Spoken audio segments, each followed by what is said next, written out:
dual set. Heart to Heart. heart. Noonas podcast to be da. Welcome back to what's going to be, I think, one of the craziest episodes of the Noonas podcast.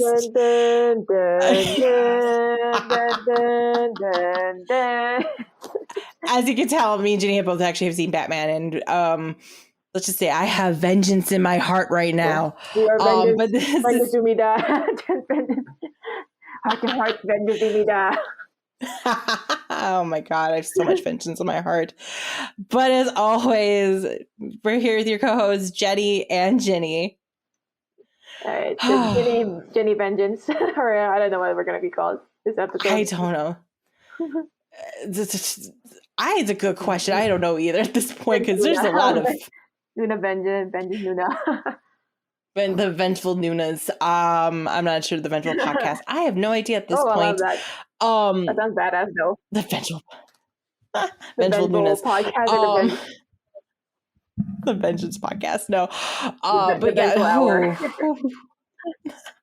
Vengeful hour and a half. Although my boyfriend's like, oh, you're going to do a 6-hour rant? I'm like, no, baby. I'm not doing a 6-hour rant over possible plagiarism issues. Although you would love to hear me rant about 6 hours about plagiarism issues because like he hasn't heard me rant about plagiarism for 6 hours already. But you could do a blog. I don't know if you all want to.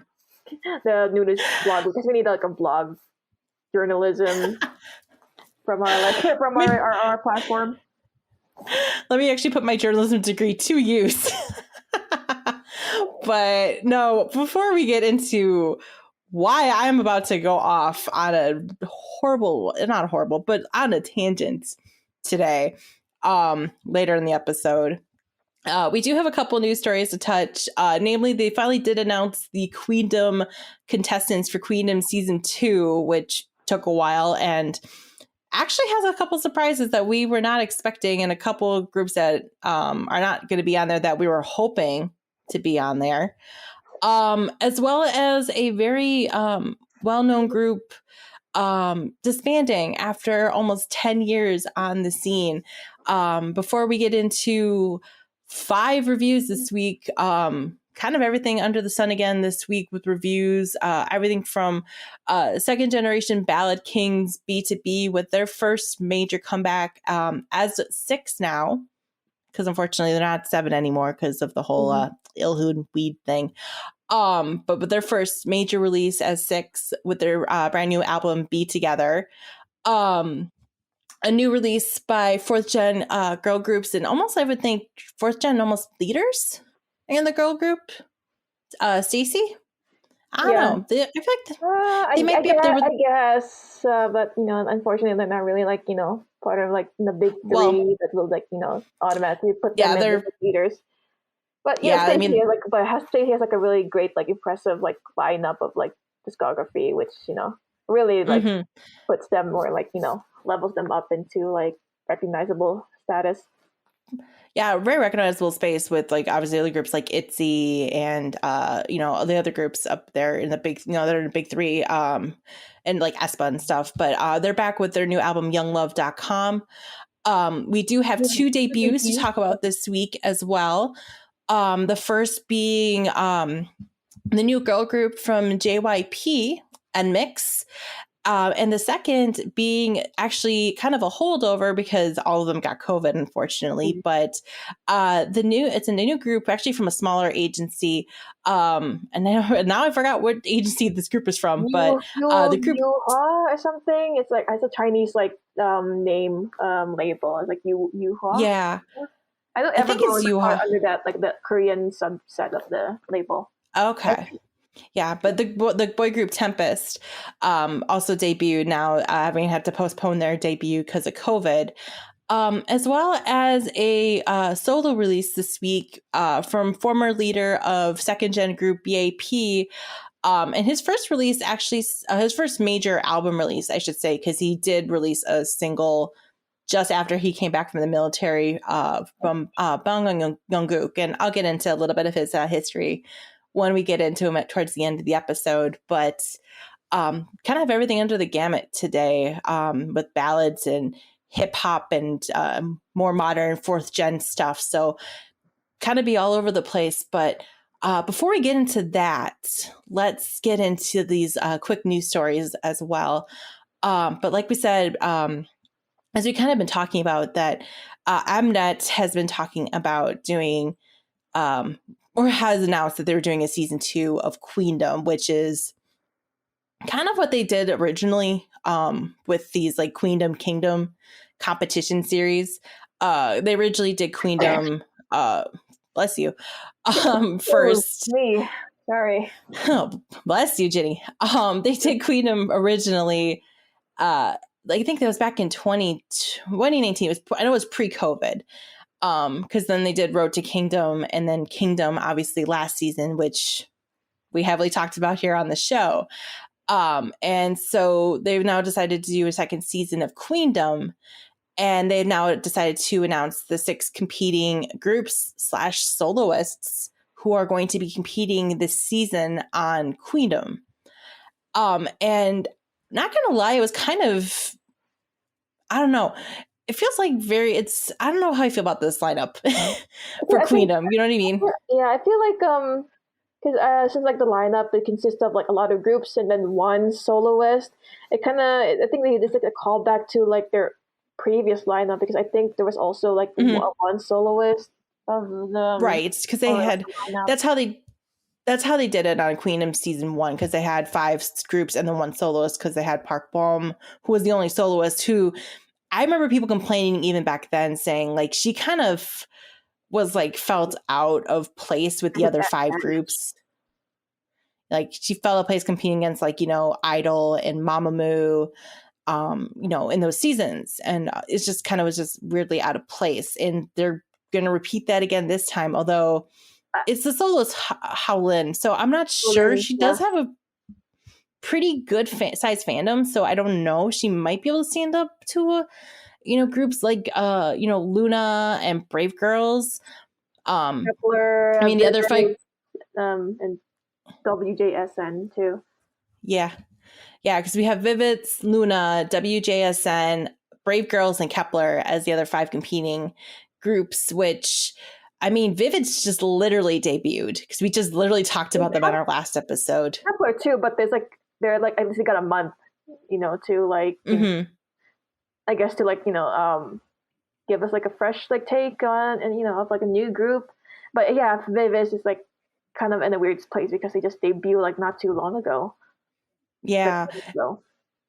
Which makes me wonder like what the like the challenges are going to be this season, because obviously both Kepler and Vivits don't have a lot of discography to really go back, unless they're going to use, for Vivits, they're going to go back and use some of their G-Friend stuff. That's the only thing I can think of. Yeah, but are they in a new label? So are they allowed to like get like? And that's the thing. I don't know if they're allowed to go back to their stuff from Source, because they're technically under a new label to use their stuff. So I don't exactly know how that's all going to work out.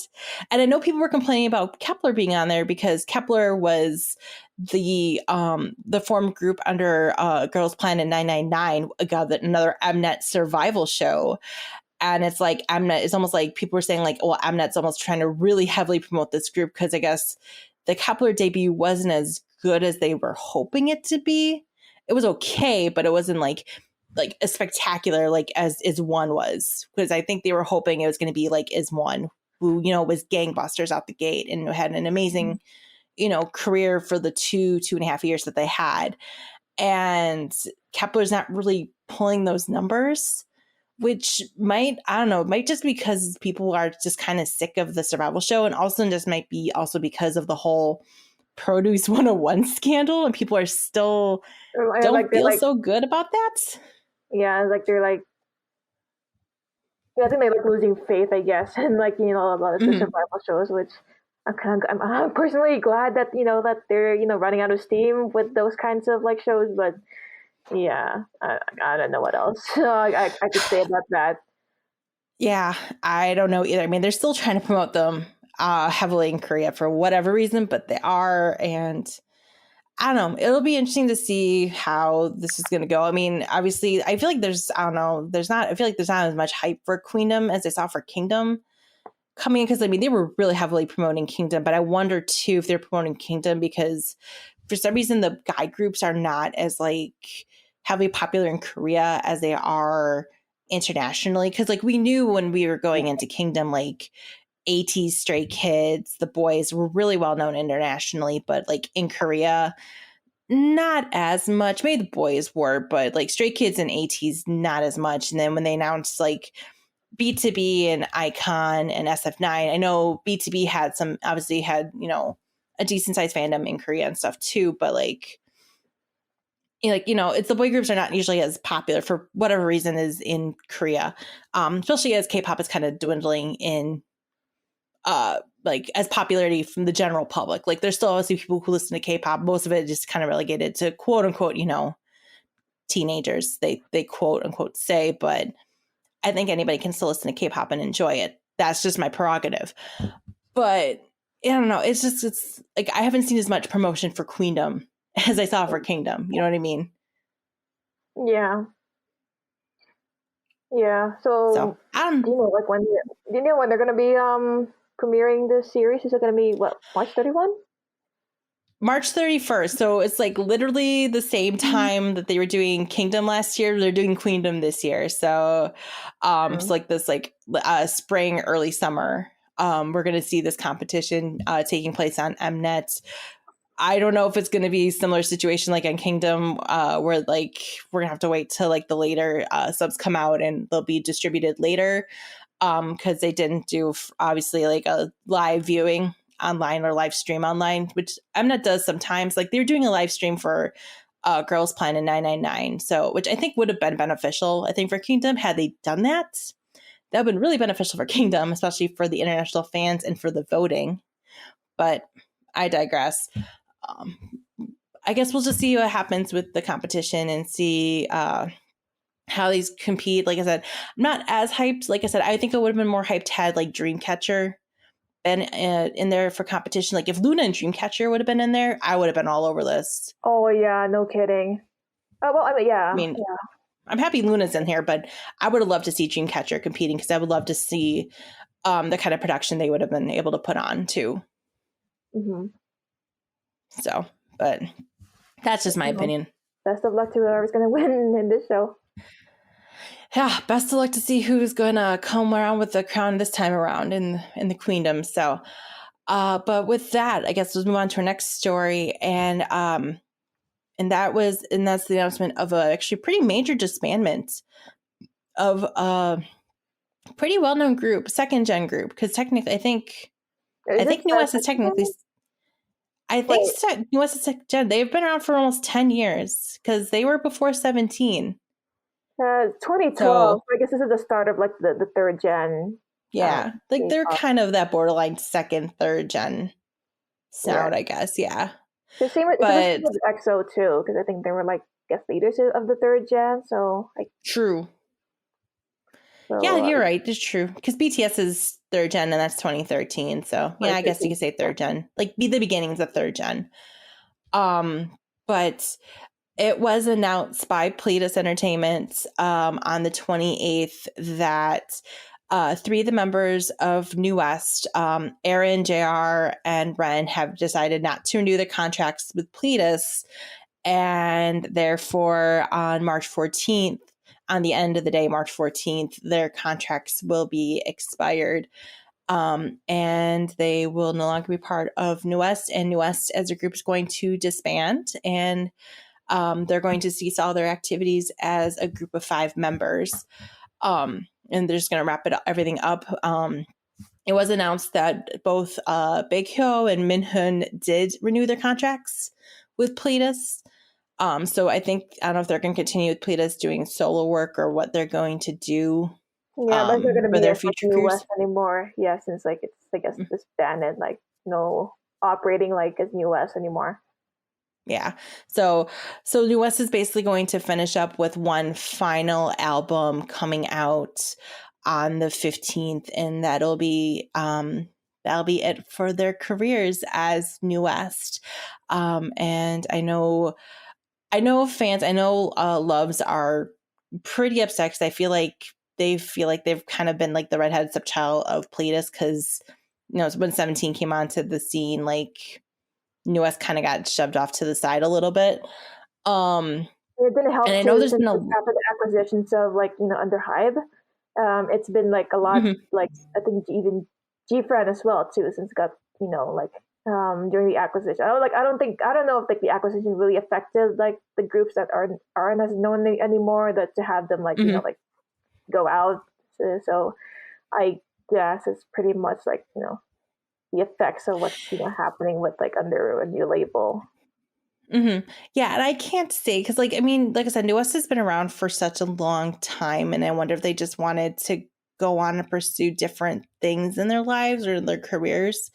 You know, go pursue different labels because that happens. A lot of times people go sign under different labels to pursue solo work or, you know, go do other things. In their lives. Unfortunately, I don't follow Noonas too much, so I don't know, like, in terms of like acting and stuff, like, because a lot of times if idols are acting or doing more acting stuff, like they'll go sign under like more of like an agency that's more catered towards acting and stuff. People, Noonas fans, if in the comments, please let me know if any of them are actors, if there's any rumors, because I know there's always rumors that, like, once idols leave their company, like where they're going to go sign, there's always the rumor mill always starts burning with that. But yeah, I mean, unfortunately, yeah, Noonas is going to be done as a group come next week on the 14th. And yeah, I mean, about 8 years and or about 10 years because they're 2012. So they made it about 10 years, which is, again, a pretty admirable career, in especially with idols. Right. So yeah, like, you know, I really like their, you know, I really like their last album too, or like their previous album. So it's gonna like miss a big one after they're gone. Yeah, and I know, like, I have listened to a couple that are like their back history stuff, especially as like New SW when Minhyun was part of Produce 101 as part of 101. So because they're New SW at that point, and I do like some of their stuff as New SW. And so, like, when New Minhyun came back, that's kind of nice that they kind of got to come back as 5 and still continue on for a little bit before, you know, finally ending their time together as Noonas. So, but yeah, we'll review their final album on the show next week, and give our opinions on their final grand finale for Loves, and wish them all the best, honestly. Yeah, of course, yeah. Best wishes to like their future endeavors. Exactly. So, but I guess let's get right into the album reviews, and I guess we'll get into another 10-year long group. Kind of actually weird transition into this, but and I know this group's been super hyped about them, like advertising that they've been together for 10 years because I've been watching way too much B2B content lately. But they've been so excited about them celebrating their 10-year anniversary. Yeah, I think they got a lot of traction thanks to Queendom, so I think that really like boosted like all the hype with them. It really did. I think them being on Queendom really kind of boosted their fandom a little bit. It really introduced them to a lot of 4th gen fans, obviously like K-pop fans who are into the 4th gen, because I know, especially with them being part of, obviously Mayfly being part, you know, when they were teamed up with Ateez and STRAY-KIDS, like I know a lot of A-TINY, a lot of STAYs really really became melodies. I know I did, even before then, because I was vibing with them even before Team Mayfly came to be during Queendom. And yeah, I've really kind of vibed with B2B a little bit, but it's been nice to see them really kind of be able to come back together, and it's nice to see them come back together as a group of 6 now that Hyunsik and Sungjae are out of the military and now can be together as a group fully in 4 years. So it's been 4 years since they've been able to release an album together as a full group, since they've kind of been in and out with the military status. And then obviously with the whole Ilhoon thing, unfortunately they can never go back to be OT7, which is a shame, but they're still OT7 in my heart. But yeah, no, they're back with their first full-length album together as a group of 6, with the album Be Together. And their title track, the song. I cannot read the Hangul on this, and I'm not going to attempt to try to read the Hangul on this because I'm going to butcher it otherwise. But it translates to the song. And honestly, like, this is just pure, straight, like, ballady B2B in the best ways. Yeah, we all like know and like love about them. I think like listening to the first track, which like their introduction, I think it really sets up like the whole mood of how the album's gonna be. I really like the intro track because it really establishes this atmospheric ambient tone for the album. So I really dug that first track. I don't know if you consider that a song or my favorite tracks, but it does, really. No, puts you into kind of state. I have to agree because it really just kind of sets this like really like kind of beautiful mood to get you ready to listen to the album, to lead you right into the title track, the song, because it's very beautifully done, and almost like orchestral, with the like piano leading, but a very orchestral, like kind of like setting, like play setting to kind of like get you in the mood and just like, this is where we're going to be. This is where we're settling into for this album. And then leads right into the song, which is, I think, this really beautiful like amalgamation of like, I love the callbacks to the previous songs that they've had through the lyrics, because they call back to a lot of their previous songs throughout the lyrics, kind of reminiscing on like their past history as a group. Oh, I see. I didn't catch it. I'm not big of a B2B fan. Like I didn't really catch like a lot of the. I noticed it. I noticed it with the lyric translations, as well as if you watch it on YouTube, they do capitalize the song titles in the translated YouTube subtitles. So like they say missing. They talk about missing you, beautiful pain.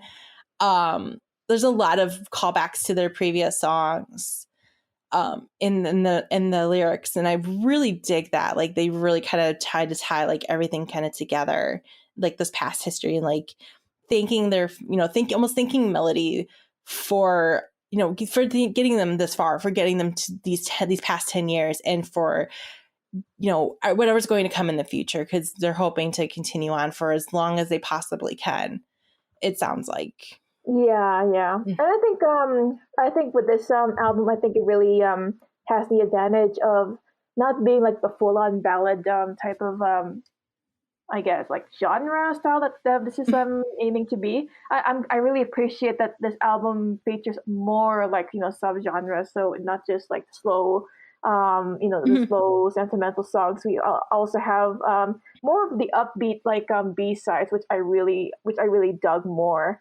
because like it's probably my personal taste.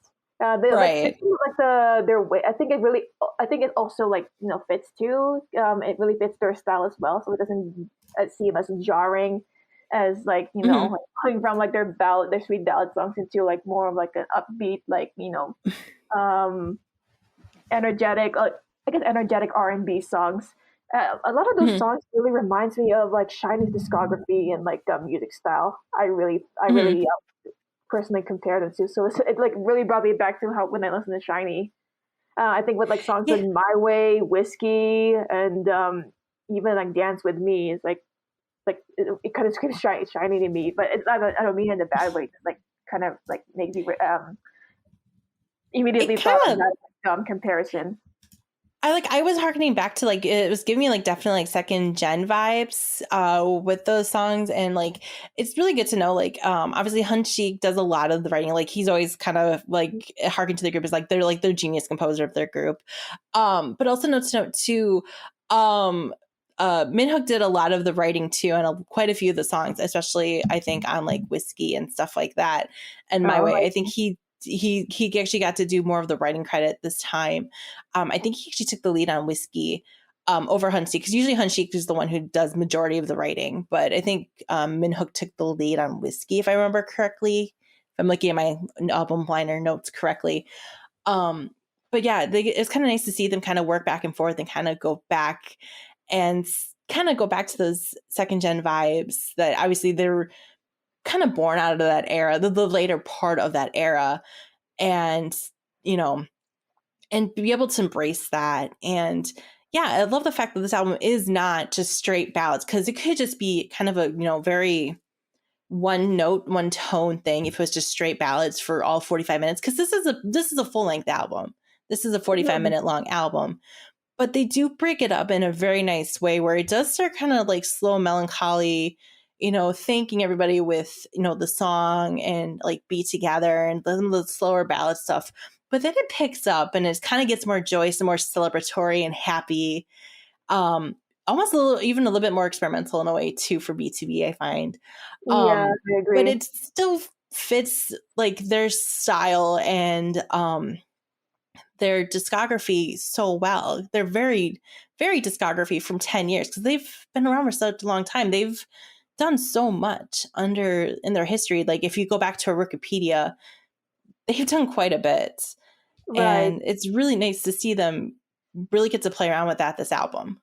Yeah, it really like works at how diverse and really open that they can be, and I love how they really put so much like soul, not with just like their ballad tracks, but also with like in their R&B side too. It makes it like seem like them as genuine and authentic, and since SHINee is not as active as currently are, so I think B2B really picked up like bringing that vibe back with for K-pop fans to listen to and hopefully appreciate. Yeah, they kind of filled that hole I was kind of missing from SHINee, since obviously we don't have SHINee right now with Taemin in the military. So it's kind of nice to see that. And like I said, this album was just really nice. It was very nice. And there's just something really beautiful about their harmonies. Like you can just tell that they've been the way that, because they've been together for so long, they have perfected their harmonies, or just Eunkwang just has a way, just has that ear. And we saw it during Queendom, but he has a way to just has a good ear to pick up and just be able to nail those harmonies between everybody so well. And it's just it's so beautiful. What's more impressive that he's able to like work and cooperate with like people he hasn't worked with before, like Stray Kids and Ateez, and I really love it. Like he's able to like I guess they try to like work like their talents in, and then in the quick time matter. So it was like really, when they were competing when they were competing on Queendom, but like even coming back into the album here, like kind of just seeing everybody's vocals come back, because I mean obviously they hadn't had Sungjae and Hunchik for a while to kind of be able to have their vocals back, because almost having their vocals back kind of just fills everything up a little bit more, because now you have 4 vocalists and 2 rappers, so it just kind of fulfills everything a little bit better now, even though we know Minho can sing. I mean, obviously he's a rapper and he's a singer, and they do more. It's more. I know both rappers, both Peniel and Minho, do a little bit more singing than rapping occasionally, but they do kind of fulfill that rap a little bit. But it's not like the typical rap we see a lot in K-pop. It does fit very well into each and every song that they do. Like they know how to craft that rap into fitting it perfectly into whatever song where it needs to fit. So I thought this was a really great album. Like this was really nice to like see them come back as a group of 6 and just like have this kind of come back as like a great gift for Melody. Like they're back on the scene. They're back as 6. They're celebrating 10 years. They're going stronger than ever before. They're super excited to see where their futures and congrats to them in store for them. Winning, I guess, winning from a music show. Yeah, they did get a win, right? Yeah. So I mean, one whole like had a story of them congratulating B2B on their first win. So I'm like, oh yeah, so I'm like like inter I guess like inter group interaction. So it's like yeah. And the news from like from Wonho. It's like, oh, thanks Wonho. Thanks Wonho for the news. Yeah, no, it's been so great. And like I said, I've been just keeping up with B2B content because they are they're at a level when some of their content online, like they've been together for such a long time that they just like sometimes give no more fucks anymore. So like, because they've been doing like a variety show where they've kind of been like taking ideas from other variety like typical Korean variety shows and just been running with it, and it's been hilarious content. I highly recommend you go check it out because it's just sheer crackhead behavior from them. It's been making me and my roommate roll on the floor laughing at some of the antics. I think I just watched an episode last night of Enkwan totally butchering how to make spicy braised chicken. It was kind of hilarious, actually. So, but yeah, it's really great to see these guys back together, and I'm just really looking forward to seeing what the future holds for B2B, because I think they all renew their contracts. So, because like I said, I think so, or they're close to renewing their contracts. So, like I said, they're getting to that 10 years. So we'll see what happens with that. But it sounds like they all do want to continue on. I mean, this is what it definitely feels like. Yeah, I'd be really disappointed if they like, I guess not give up. I know. When they're like already like peaking again. So, I mean, it sounds like that things have been going pretty good. I mean, they've been so busy. So, just all the good stuff right now for B2B. And I'm really looking forward to seeing their futures continue on right now. So post-military. But with that, I guess let's get into the other review that came out on the 21st as well. And that is for the group STAYC, fourth gen girl group STAYC girls. With their newest EP, younglove.com. And their title track. Yeah, don't go actually searching that up though. But their title track, Run to You. Run to You, it also came out, and I have to say they've also been snatching up wins, which also does not surprise me because STAYC's immensely popular in Korea, mostly because of A$AP last year. Like that really shot them into stardom. Yeah, a lot of the songs keep on like getting better and better, because I think with their first debut, like it left an impression for me, and then like they're like the next comeback, it's just like, wow, I love this too. Like, and then the next one is like, wow, these are really catchy. Like I know from them, like wow. I agree with that immensely. Like I remember, like I really A$AP is one of those songs that gets stuck in your head, and that was like in everybody's head last year. And then Stereotype, which came out at the end of last year, it was like, yeah, I'm like, yeah, this is getting better. This is better than A$AP. And then you get to Run to You, and I'm like, this is better than Stereotype. Like it's just getting better and better and better. The first when when the beat dropped at the introduction, I was already hooked. It was like, okay, I'm digging this. I'm already saving it in my K-pop playlist. I didn't hear the song. I'm like, I know it's gonna be good. It's like, dang it, there goes another one. Yeah, I mean, the first thing I wrote down, I was like, this is a techno pop watercolor dream. That's the first thing I wrote down. when I listened to it. Yeah, when I listen to like the whole song, and then just like how like the song like really sounds like, it kind of brings me back into like a bit of like a vintage like 60s whimsical feel to it, because if you like listen to a lot of the 60s like like the soul songs or like the pop songs back then, it has like a very like playful like tone, and it feels like almost like bluesy, because especially when they're doing that like the riff at the chorus, like a little bit. It sounds like, wow, yes. It sounds like 60s, like a lot of the groups from the 60s would do. So I was like, it kind of harkens me back. Like, I don't know if I'm right in my analysis or like in my like what I'm trying to remember, but it does feel like really old school for me. Yeah, it kind of has that like that kind of soulish vibe to it, and it's not like super soul-y, but it's like, of course, it's very, because it's almost got these like like almost like neo techno vibes, kind of with that like that like electronic backing to it. Yeah, also, but it also feels like neo futuristic in a way. Yeah, and it's also like a blend of like other like elements too. Because I also like think of like, I guess like second gen K-pop and how it sounds like. It also feels like old school in that element. It also brings up that weird instrumental thing that they do in like at the background too, that makes it like so K-pop and so like, I guess like what they used to do back in like in the older generations, especially with like the synth stage and like whenever they do it like the song and it goes almost like off key. It's like it's very intriguing. like we'll proceed with. Yeah, like it goes off key, but it's like it's not enough to like take you out of the song. Like it's enough just to kind of keep you interested. Dude, like it's a good hook to keep you into the song. Which because obviously and we're gonna get into it in the next one, guys, believe me. But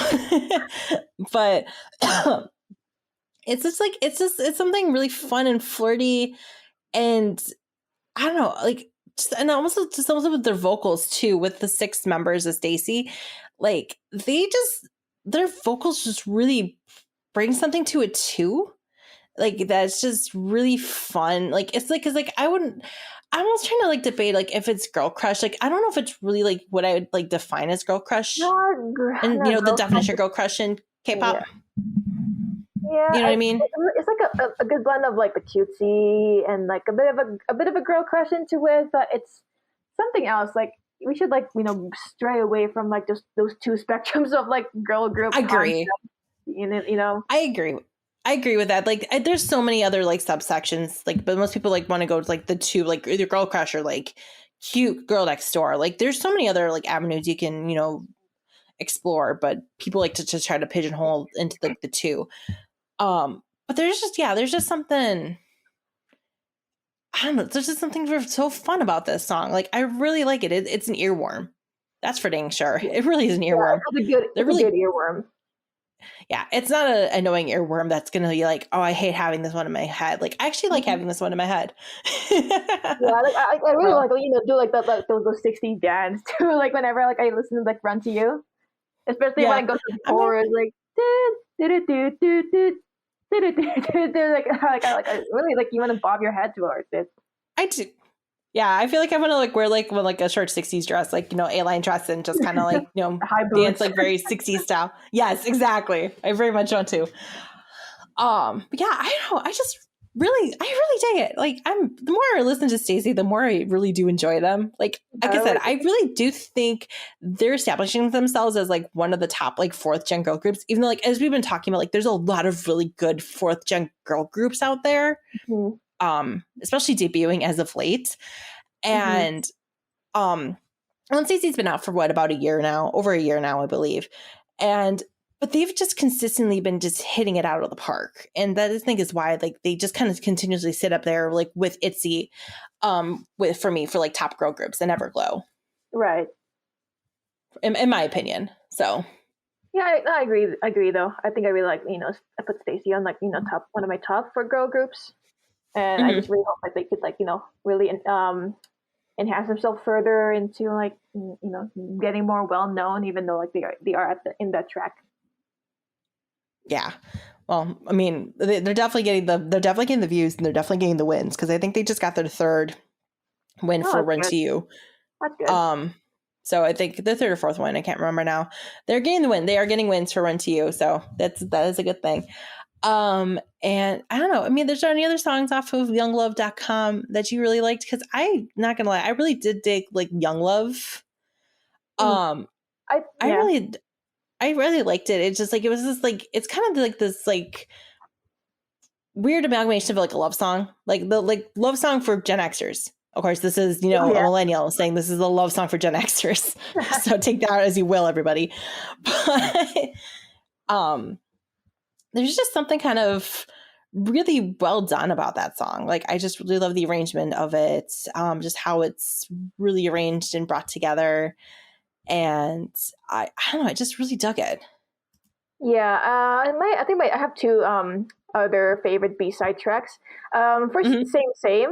The thing, the reason why is because like listening to that song, it kind of feels like it's like I'm listening to a Red Velvet song, because like how it's arranged, like how the music sounds like, really sounds like what Red Velvet would probably do. It kind of reminds me of like one of their songs called Fallen In and Out, because they have like the high pitched like tone in some of like their bridges, and like that is like so it is very Red Velvet, like that kind of arrangement.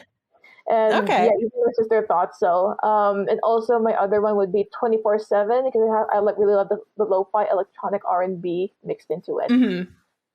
Yeah, 24/7 really had some great like lo-fi kind of feels to it. And yeah, I really dug that. I really been liking the experimentation with a lot of lo-fi sounds as of late. That's just been really nice. I mean, I think just the lo-fi sounds in general have just really been kind of taking off by storm in general. No matter in the music industry overall, we've kind of seen like everyone does like doing lo-fi, lo-fi hip hop beats and stuff. Everyone loves the lo-fi hip hop beats on YouTube, like the playlists and stuff. So I mean, I do. I mean, because I almost like Butterfly too in a way like that too. Because that's almost kind of it's kind of very stripped down and bare in a way that's very lo-fi. And it's also kind of got this like jazzy tinge to it. If you want to almost kind of go back to like that 60s throwback kind of, because it's kind of something a little more jazzy to it. And I really dig that. Yeah. Yeah. I mean, like I said, I like this like combination of like this, like these throwback, but it's not like super like obvious throwback nods. There's just these like little keynotes that just like kind of make you go back a little bit in time, but they're not like overwhelming of the song. Like they still feel fresh and modern combined with everything else that just makes it sound like it's something that you would listen to now, in 2022. Right. But it just gives you those little nudges back to those, times in music. So yeah, I think with their debut song, what is their title, their debut title again? Oh goodness, I have to go double check now. Yeah, because like the first thing that you hear from like their introduction like music, it feels so 80s with like the synth and like how the keyboard like they played into it. It sounds so super 80s. Was so bad. Yeah. Yeah. It really sounds like it belonged in the 80s. Well, this I guess like this new album really like delved. I guess I don't know if they did it intentionally. Really delved into like more of a 60s era with their music. Yeah, it kind of it kind of almost does kind of fall back a little bit into like the like 60s mod, almost like 60s Mod Squad. If you want to dig deeper, like a 60s Mod Squad kind of esque vibes a little bit. So, which I haven't seen a lot of people actually play with those sounds in a long time. So it's kind of refreshing to hear it again. But obviously refreshing to make it for 2022. So I mean, I really dug it. Like I said, I really like Run to You. It's an earworm. It's addicting. I love it. I think they're doing such a great job. I think High Up is doing such a great job promoting these girls too. Like they're just doing an amazing job out there, and they really, like I said, cementing themselves as a 4th gen major girl group out there. Right. And at this point I think they're just about to get out of actually I think it'll be a little bit until they're out of debut. It'll be towards the end of this year. They'll be out of at the end of this year. They'll be out of debut status because they're about a year and a half in. So, but I think they're got a long way to go. So yeah. But I will say this too. This is also their first album to debut at number 1, or to debut on top of the Gone album charts. So that's a huge accomplishment for them. So nice. So they did get to number 1 on this one. So that's pretty good for them. Nice. Yeah. So they are definitely seeing much success with this with their careers. So way to go, STAYC girls. Yes. You're going down. You're going up. You're going up. Definitely going up in the world. I can't say as much for our next artist. So. You ready for this? Y'all ready for this? Oh boy. Y'all just prepare yourselves right now. You want to get yourself some soda, some popcorn. We might be here for a while. No, zero Coke. Zero Coke. Oh my God. Thank you. Wow. Yeah, get yourself a zero Coke. Wow. Nerve, or did I bring back memories? Triggering. Wow. It's trigger. This is the only music video I've ever seen includes product placement as a label on YouTube. The only K-pop video I've ever had to see that wasn't a deliberate commercial. Yeah. Anyway. Okay. Well, we'll talk about it, but some. let's just I've teased it enough. Let's get into it. JYP, God damn it. So what we're talking about is the debut of, or the highly controversial, I should say, debut of NMIXX with their single album debut, Mare. Mare. I don't know. Mare. I don't know. It's Latin for like to the sea, I guess, or because Mare means sea. Okay, now you're just going to trigger me more with the whole to the sea thing. I'm just more triggered. Anyway, but sorry. That's like, no, it's fine. So triggered. No, you'll find out why I'm triggered, guys, here in a minute. But yeah, no, it's. How do I go ahead and explain the title track to this album? Start out like how they first started, or how they first were built. Let's get into it, because I mean they kind of were hitting some controversy before debut, and then the debut hit, and there was even more controversy after that. So let's just get into it, because we were kind of talking about NMIXX before they debuted. And we were kind of talking about their music videos and how they were kind of what we were talking about, how it was kind of harkening back to, we were getting some vibes of like Luna, Stray Kids, and Hyphen, Ateez, and Hyphen. Well, we weren't the only ones seeing those vibes, obviously, because at that point we weren't digging too much into it. We were just kind of getting some vibe, just like looks at it while we were looking around. We weren't doing much like news searching. Well, apparently more people. Yeah, comparing it to sounds like or looks like this previous group.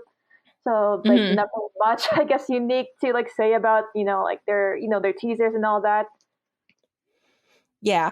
Well, and because I mean the biggest fandom to complain was Orbit, which are Luna's fans. And to note, their teasers and stuff, they're like conceptual teasers, and their teaser and the music video for their title track music video.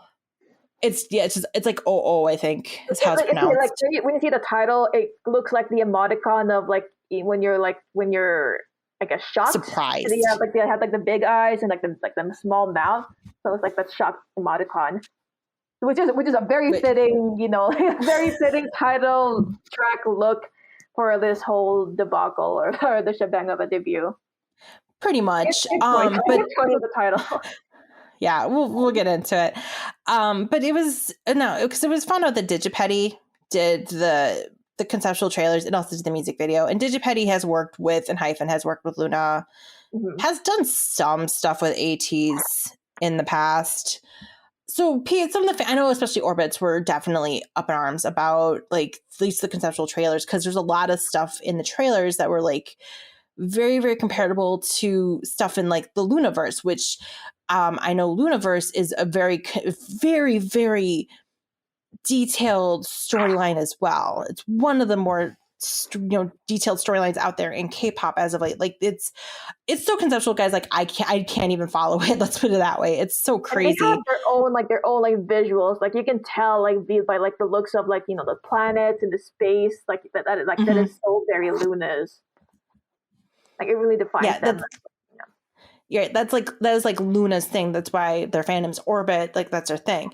The reason in Hyphen's fan engines were getting mad is because it was flashing up with NMIXX's logo, and the X's that came through for NMIXX looked a lot like the sign that they use for engine, because engine, for those of you who don't know, engines are spelled ENGENE, like jeans.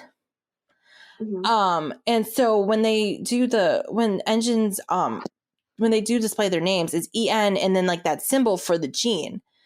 Well, engines were mad because it was very much copying that same stylized X for NMIXX that they use for the gene and engine.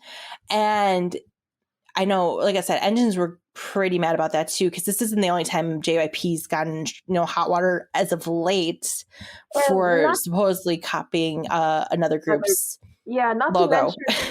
Not to mention not just with the logo design, but if you'll also check out one of their first teasers of NMIXX, the way, because I guess we get it that Digiped produce like a lot of their teaser videos. Right. Doesn't help that you should like try to make it more distinguished with a separate group, but the way they structured the teaser really harkens back into like other teasers like from NHYPEN, where you have like one of the English speaking members or Australian members narrate like some kind of like thing regarding the connection to nature, and there's always like flashes of nature elements that really looks like a Discovery Channel, like kind of like you're watching a Discovery Channel trailer. Which if you look at that, like that very much is very reminiscent to a lot of the intro and outro tracks to NHYPEN that the member Jake does the narration to. Because those are the same intro and outro tracks that are on the albums, and he does those for NHYPEN, and those do tie into their storyline, their whole vampiric storyline that they're portraying through their music videos currently. Yeah, and then like with like the NMIXX's version, I guess you have like their Australian member Lily, narrate like the whole thing too for their concept or for their teasers too. What is with groups using their Australian members? Because I know Stray Kids uses Felix. I mean, they don't have Felix narrate a ton, but when they have something narrated, they use Felix. I think it's because of Felix's voice, but that's mostly because. But the Stray Kids only narrates every once in a while. It's not a common thing in Stray Kids, but it happens on occasion. But I'm just going to point that out. When they use narration, it's English and it's Felix. But NHYPEN, the thing is, NHYPEN uses it on the regular. Like it's been from day one in their very short history since they debuted in late 2020, they have had intros and outros that have been narrated. It's been a common thing in NHYPEN's history. We just point that out. So stays aren't coming at me because I know stays will come at me. But yeah, so like I said, there were some controversies before they debuted. And then Mare came out with the title track Oh. Wait, just say shook face. Let's just call it the shook face. Yeah, let's just call it shook face at this point, because I mean let me just point out first, my first thing. I first want to give aespa a very huge apology. Yeah, I knew it. I knew it. Thank you. I would also like to apologize to Sticker. You know what? You guys deserve your daytimes. You guys deserve your daytimes. Yeah, I'm about to say I apologize to aespa. I apologize to Sticker. Because god damn, wow, JYP one up y'all on a weird and very questionable song. Yeah. Oh, you took off your jacket. You're gonna get hot. You're gonna get hot. Yeah, I had to take off I had a sweater on. I had to take my sweater off. I'm getting hot under the collar. Wow, it was. Yeah, this was the most jarring, uncomfortable, the most chopped up, most chopped and screwed, structurally produced songs we've ever heard. Just from the get-go, it's so off-settling and off-putting. Just with the beginning, that shook, ding, yeah, and it's so overproduced and so loud that it's a detriment to the members themselves, because it literally I think it made their vocalizations worse. Because supposedly JYP is advertising this group as all rounders, they're all singers, they're all dancers, they're all rappers. I've heard that before. Tomorrow by Together advertise themselves the exact same way. It's not original JYP. Yeah, But the thing is, like, I was already off put, like, like my first impression when they get into the first rap, because like how you compared it with the teaser trailer, like you don't have to put the rap in that introduction, because I was already so hyped and like hearing the trailer right. and hearing that like the sound blaring at the beginning. So they could have, I guess, from like a creative standpoint, they could have just like left the rap alone and just put like did a more longer intro, and then just get into like the zero coke like thingy or whatever. Like, yeah. Like, yeah. Like I said, this is the first time I've seen a K-pop music video have to put on YouTube, includes product placement that is not an ad, that is actually not made for an ad. Because the last time I saw that was for the Pepsi commercial, and that was because it was for Pepsi. It was a song created for Pepsi by Pepsi. Okay, because guys. So when they get into like the first verse, they started like shouting out popcorn and zero coke, which felt so out of place. Like where the heck did those come from? Right. Apparently they were sponsored by Coke to like tell them like just like mention us or something like that, something like that. Which I'm sitting here like, why does JYP need a Coke sponsorship? But anyway, okay. If you want to get sponsored, if Coke asks you to like do a shout out from them, how about instead of like getting my popcorn and zero coke, how about just like make it like more flowing, or like make it like sound like smooth, like what, taste the feeling? What's the slogan for Coke? Taste the feeling? No, it's for Pepsi. The Pepsi. No, the Coke slogan. Like, what's the Coke slogan? Oh, is it taste the feeling? I don't remember. Now I'm just flashing back to the Pepsi. Now I'm just flashing back to the Pepsi song, which is so much better. Yeah. Yeah. Taste the summer, y'all. It makes you not like look up and like, wait. Why are they talking about Coke? Like, just do something like taste the feeling. Like, just like, do like the slogan or something like that. I'm not gonna lie. Another creative like suggestion that I would have like if I went to the JYP's office, like you could have like done this, or I don't know. Let me go back to, remember Woozy had a Coke Zero line in his song, and Ruby, that was more natural. Yeah, I didn't notice. I didn't notice any like Coke, any Coke in the song. Yeah, because he says like, oh, I want a Coke Zero. Oh shit, this is red too. Like, and it flows in the song, and I don't know if that was actually an ad or not, because there's nothing in there, and there's rumors it might have been an ad. I'm not 100% sure, but it works in the song, and I liked it. This is just really like egregious, like ad, like they just like, oh shit, we have to put ad placement in here. Just throw it in the song. Mm-hmm. But like, it is seriously like, when I mean like, I apologize to aespa and all the ways of the world, like, this tries so hard to be Next Level or Savage, where it tries to mash up like 2 or 3 songs, like, because it just has like an abrupt like change in like beat and tone into another song. It's just, there's no through line throughout the song. This is a poor man's version of like trying to be an SM girl group.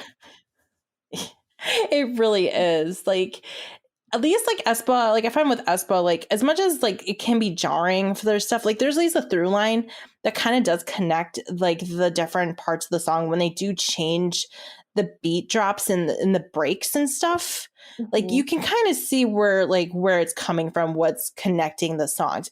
There is nothing connecting this whatsoever. It's just it's literally 2 songs. It's like 2 songs or 3 songs mashed into together. Like it's like a song sampler.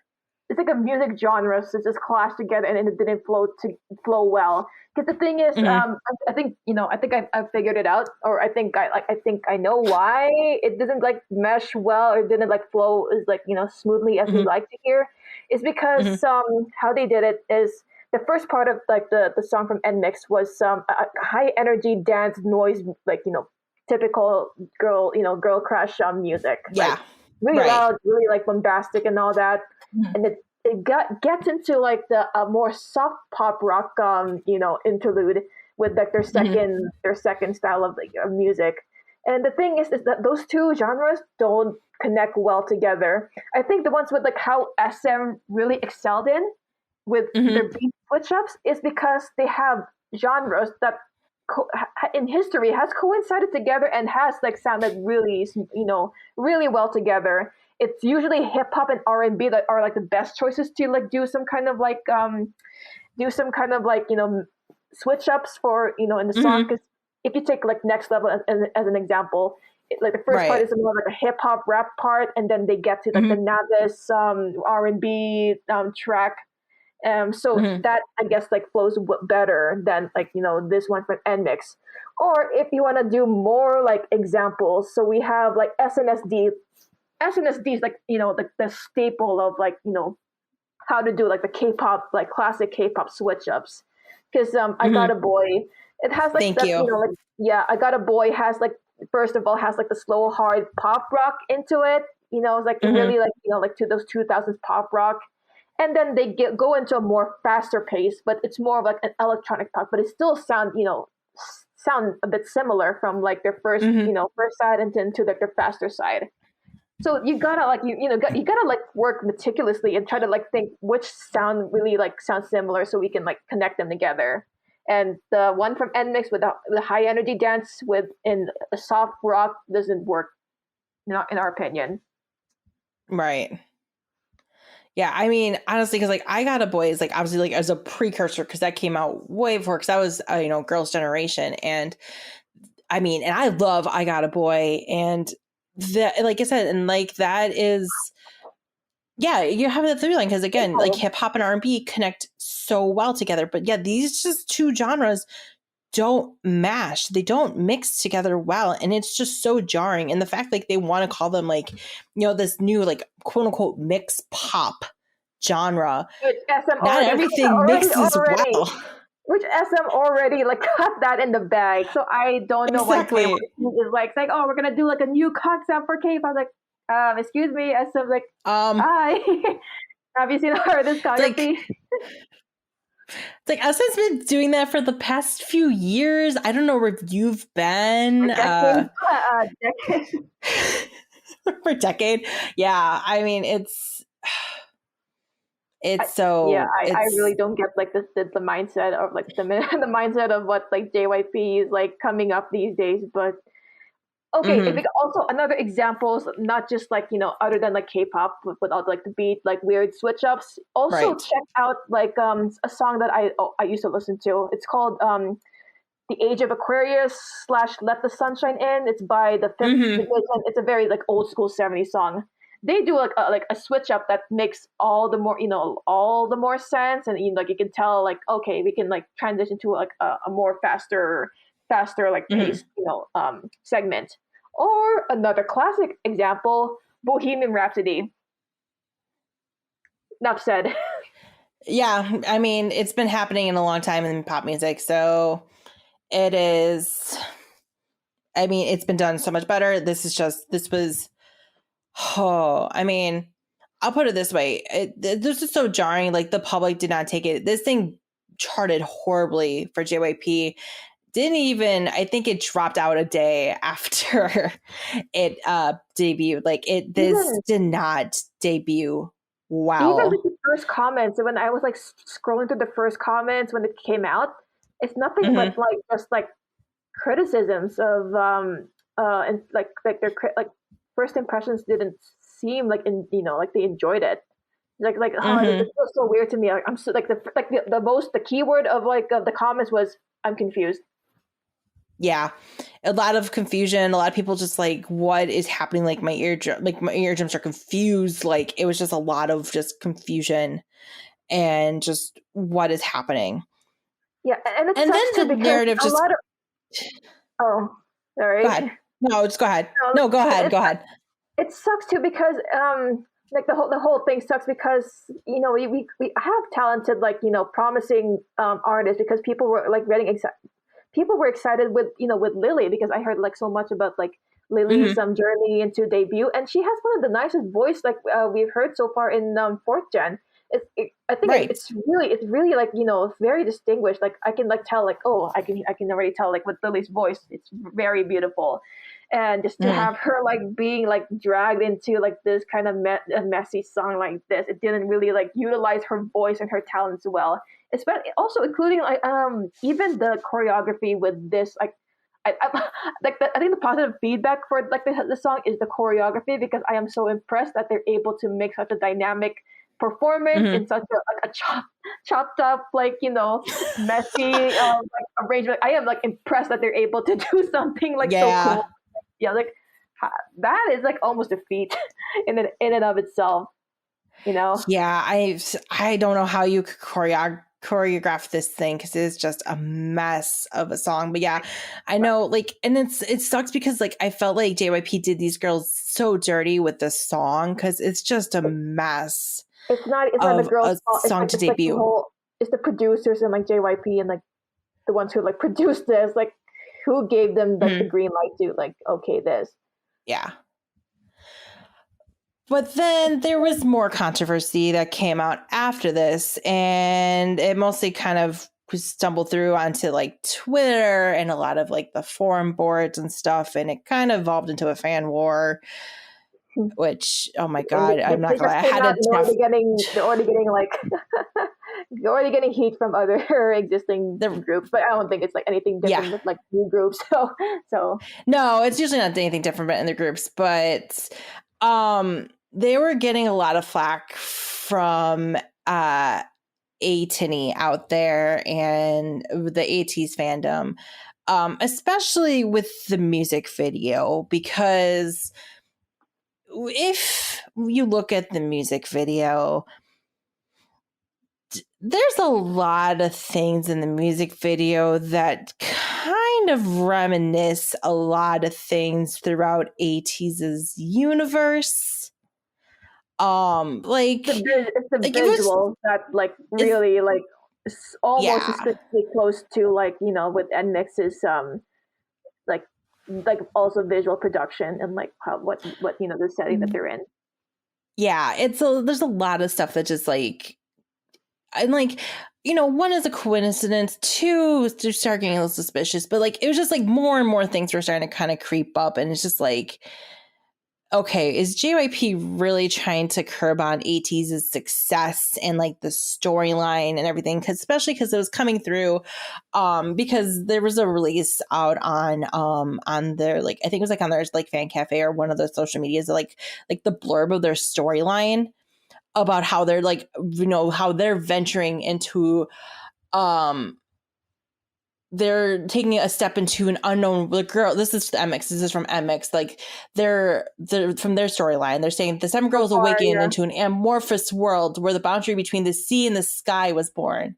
They take the first step towards an unknown world where everything they had just dreamed came together. They discover a new world and open their eyes. The world is not the same as before. They have broadened their horizons and they set sail with a hesitation. Voyage into the new world. Yeah. Their voyage towards the dreamed utopia. We've been more ambitious and valuable towards anything in itself. A lot of that sounds a lot like Ateez's storyline. Like a lot of concepts and a lot of things that have come forward in Ateez's storyline in the 3 years that they've established their storylines. Not to mention, during the second part of the song, when they're like when it's a more pop rock version of the song, pop rock version of the song, they're kind of in this like more fantasy, like pink skies. There may be a pirate ship floating in the sky with some like sea creatures floating in the sky. For those of you who don't know, there's a music video Ateez did back in 2019 called Illusion that had them floating in a pink sky with a pirate ship. They've had floating sea creatures in the music video Thanks back in 2020, also with another floating pirate ship. Let me see what else here. Those are the most egregious. I mean, there's a couple other things that like, there's similar locations that they've and there's pictures floating around Twitter, and I will probably post a picture up here on the visual part of the podcast to just kind of show what people were, at least what Ateez were comparing to what was matching up in NMIXX for and different Ateez music videos, including the most recent one, Don't Stop, The Real, Turbulence, but like a lot of like the matching like coloring, silhouettes, images just seemed like really similar. Cinematography. Yeah, the cinematography. It just seemed very similar to previous Ateez music videos. And to let you know, the music video I did reference previously, Illusion, was not produced by Digipedi. It was actually produced by a different company. Digipedi has produced quite a bit of Ateez's music videos, but they did not produce Illusion. So that's, I think, what really kind of was getting people angry, is because the pink clouds and the sailing pirate ship and stuff, which is a big part of Illusion, of that music video, was not Digipedi. And like I said, that's, it feels like you really kind of did steal that idea from Ateez. But there's just a lot of stuff that like seems really eerily coincidental to Ateez's lore and their storyline. If you believe in coincidences. If you believe in coincidences. And then they announced what the fandom name was going to be, and for NMIXX, and they decided to name the fandom Answer, NSWER, which I'm not gonna lie, I kind of like the fandom name because I kind of like the end, like answer at north, south, east, west. Yeah, that's a creative like idea. It's creative idea, but again, I'm like, y'all like coincidences. Because Ateez's most popular song is Answer. I'm putting my tinfoil pirate hat on here, but I'm just like, there's just so many coincidences. And then when they released it, like there was a compass, like with the whale. And then I know STAYC were coming. Yeah. So then at that point, yeah. No, it was looking crazy at that point because I know STAYC were coming after. It's like, well, Stray Kids has a compass. And it's like, that's not the point. The point is like, it's just multiple things connecting that just seem really coincidental. You know what I mean? Just, it seemed really suspicious. On top of everything, it was just like, the heck. But then I guess I'm just gonna, should we just sidebar here to the other plagiarism scandal we had to deal with? Okay. Well, I wanted to say my piece because, like, if you don't mind. No, go ahead and say your piece, because I'm trying to do this civilly without me going off the deep end, because I've gone off the deep end plenty already with this, and I've kind of come to terms with it because I've gone through the whole gamut of emotions on this whole thing. So go ahead, Jenny. Go ahead. Yeah, I get you, and I feel your pain. Like, even though I'm not like a complete 18E, I'm sorry about that, Jenny. But no, I know. From a creative, like, because I'm really such a creative like person. Whenever I view things, or like whenever I view things I don't like, or the few things when I feel like they should like really improve on, I really have like stuff like, you know, it's probably like piling on my head, like, man, they could have done this route, you know. I always like remaking stuff in my head. And so, like, if NMIXX, because I guess from what I'm you know, what I'm seeing or what I'm getting with their concept and what they're like, you know, establishing with their story, because I think like I felt like they're trying to do like more of a connection with nature. That's what I thought that they were supposed to do. I didn't hear like the more of like them voyaging into like other worlds, kind of like Ateez is doing. Like, even though they're not like putting some kind of pirate like visuals, you know, but it's still like the marine motifs that is like is so evident that makes them so close with Ateez. If you want to go with more of like a marine motif, if you want to like really stick to that, maybe do something that's not like, you know, them voyaging, or like, you know, like a compass that, you know, like them trying to like find their way, because Stray Kids and Ateez have already done that with the, you know, the concept of like finding their way, finding their direction, the right path. They could have like done something that really like makes a connection with you know, with nature, maybe like say a message about like how we should, you know, really appreciate things like the natural things in life.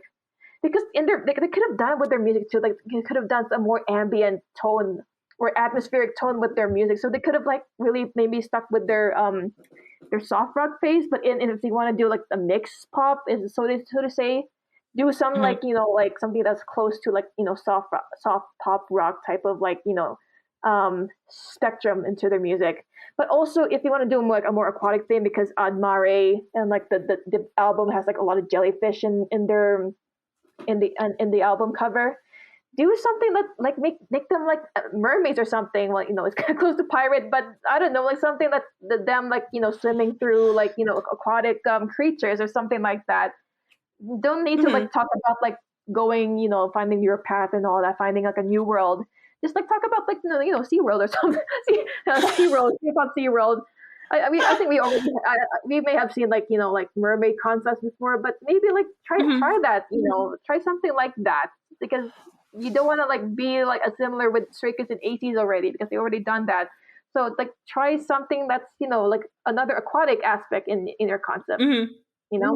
Well, so, and my thing is like Ateez doesn't have, obviously Ateez currently is the only group that's really doing like a pirate concept, like because like I know people were pointing out like, well, other groups can do pirate concepts. It's like, well, no, duh. Yeah. I mean, Everglow just had a comeback that was called Pirate, and they had a pirate concept, and it was completely different than what Ateez is doing.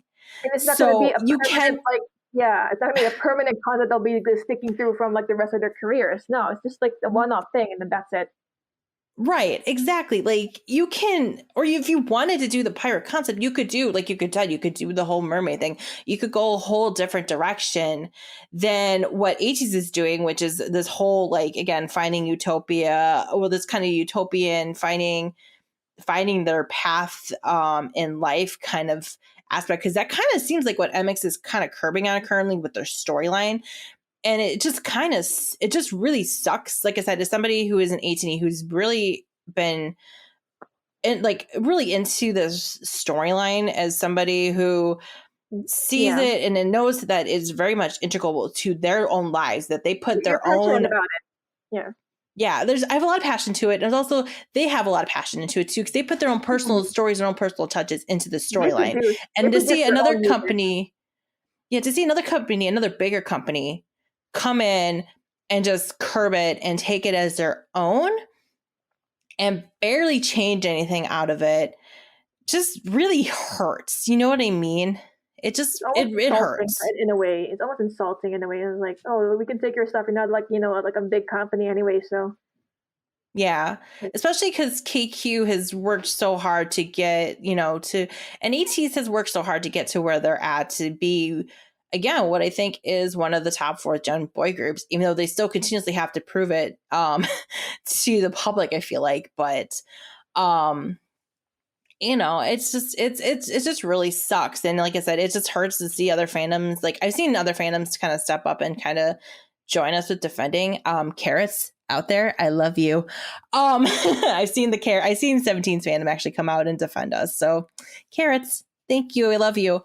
But yeah, it's been a whirlwind of emotions trying to like figure this all out and just understand like what this whole mess means, like in terms of like plagiarism, about artistic integrity, intellectual property in a way, because it kind of does touch a little bit into intellectual property. Because you might have a case with intellectual property a little bit, because just like certain things like equate to certain people, but it's very touchy. It's a very touchy thing, and I don't know how intellectual property laws work in Korea. Unfortunately, I haven't studied the law there to know, so I don't know like what legal things KQ could have done, if they could have done anything to JYP. That's the thing, and that's what sucks about it. So and plus like like what we're about to like discuss next, like the way how they responded, like versus like this matter. Like I don't know if it's like worth their time. Like I don't care. Like whatever. Because while this was all going on, this whole drama with NMIXX and Mare, which like I said, like I said, unfortunately for them, did not chart well. It literally dropped out of the digital like daily charts after a day. It just dropped. They did not debut well. So I wonder if that's going to make them go back and look at the drawing boards, but we'll see. We'll find out. I think like it's going to be like a shakeup, I guess, for the group, and like how they're going to be managed. So time will tell. So we'll find out. But but like I said, while this, if they're not going to listen to our criticisms, whatever. Yeah, if you don't listen to us, criticize, I mean, because you're like, well, you're an Ateez, so you're biased, blah, blah, blah. Well, or no, if you're no, not gonna listen to like a lot of the criticisms of like like the song, song sounds so confusing. You're like, still gonna do it like more shit like this. So yeah. Also, y'all should know I'm an Ateez. You saw me last year during Queendom. Anyway, but while this was going on, we're going to kind of take a break into our reviews because I kind of wanted to touch on this. And it was the best time to kind of fit this news story while we were talking about this because this all kind of happened around the same time. While this whole kind of semi-plagiarism thing was happening, Ateez kind of got embroiled in an actual plagiarism scandal because it was found and this was kind of interesting. So because I remember it happening, I seen this clip on Twitter. So there was, I should say, a competition show happening on MBC, which is one of the main broadcasting channels in Korea, called My Teen Girl, which is, I think, about to have a group debut. I don't wonder like some kind of combination label. I'm not 100% sure. But it was like the final round, and they're broadcasting the finale live on a Sunday night. And one of the groups that was performing in the finale, they had new songs that were produced by some of the judges on the show. And one of the judges on the show is one of the members. Actually, I think she's like the main rapper in Idol, isn't it, Soojin? I think, yeah, she is the leader of Idol, right? Isn't she? Is she the leader of Idol? I think so. Yeah, Soyeon. Yeah, Soyeon. Yeah, Soyeon's she's the leader of Idol. Like she's the most recognized member out of Idol. She does a lot of production. She's a rapper. Like if you know Idol, you probably know Soyeon.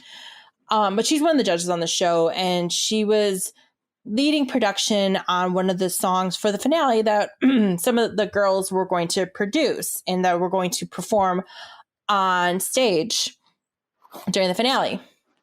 Well, a clip of it surfaced up on Twitter, and I know Ateez were like, well, let's just wait and see if we get all the facts straight, because it was eerily suspicious that the chorus of the song that was being performed on My Teen Girl, which the song was called Sun, and it was produced by Soyeon and I believe another producer she's working with, and I cannot remember the name of the producer right now. But it was another producer working with her as well. And the song, the chorus, was eerily similar to the chorus of Ateez's Wave, which also came out in 2019. Right to the beat and right in the key of like how it sounds. It's like almost like shot for shot remade or shot for shot, like replicated. It's beat for beat, almost the exact same thing. The only thing that was taken out was the Hakuna Matata ya. That was the only thing taken out. Like the word, it's like they replaced the word, but like still have the same flow and as like the same key and then in the beat too. If I can, I'm going to try to sneak it in the episode. If I can't sneak the audio into the episode, we will link it below, so you can listen to it and you can judge. And for your own self and your opinion, and because I'm not gonna lie, it's pretty close, if not exactly the exact same thing. I know, and well, I think for this episode, also you gotta like check out like their YouTube video or their Facebook video to like check the comparisons between the two groups. Yeah, sorry about this. She's all choked up over everybody. What's going on? Poor Ateez. She's choked up over my boys. No. I'm sorry. But what it was just like, I was like I saw the clip and I was just like, wait a second, this sounds like Wave, because Wave is such a well-known song in Ateez. It's the song that got their first win. It's such an important song to the fandom, to Ateez themselves. So it is really, really important to them. And so we're like, okay, before people were going too crazy into it, we're like, okay, let's hold up. Let's not accuse plagiarism right away. Let's just say, because things get sampled all the time, maybe it was a sample. Let's just wait and see what comes, forward, what comes true. Let's see what happens. Well, it took about a day, because this all happened about the night of the 27th. But at the end of the 28th, KQ came forward with a statement. And that statement basically stated that they basically stated, like, we were aware of the song Sun being performed in the first round of the finale for My Teen Girl.